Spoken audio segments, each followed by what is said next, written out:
Hi there, thanks for watching. I'm Doc Acula, and I'm playing at least 1 hour of every single game on Xbox Game Pass, then giving a quick review of each one to give you an idea if the game is worthy of your time.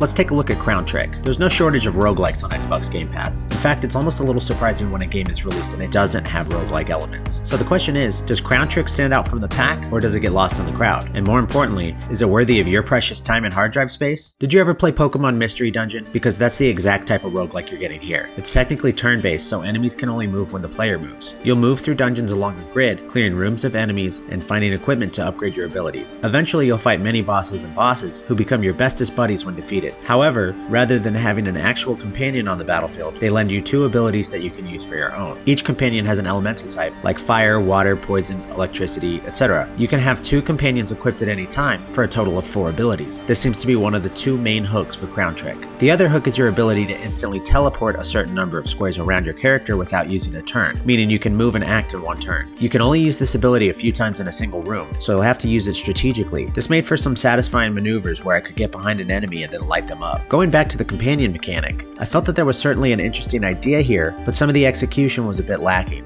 Each of the elements could play off of each other in some cool ways. For example, one of the companions had an ability to lay down a patch of oil, and using one of the fire companion's abilities, I could set the oil on fire, engulfing any enemies in its path. This was always satisfying to use. However, I could only change my companions at what I'll call designated companion shrines placed randomly throughout the level. The big problem was, I could only change 1 at a time, so if I wanted to experiment with a lightning and water combination, I'd have to first use an awkward fire and lightning combo until I found a second DCS.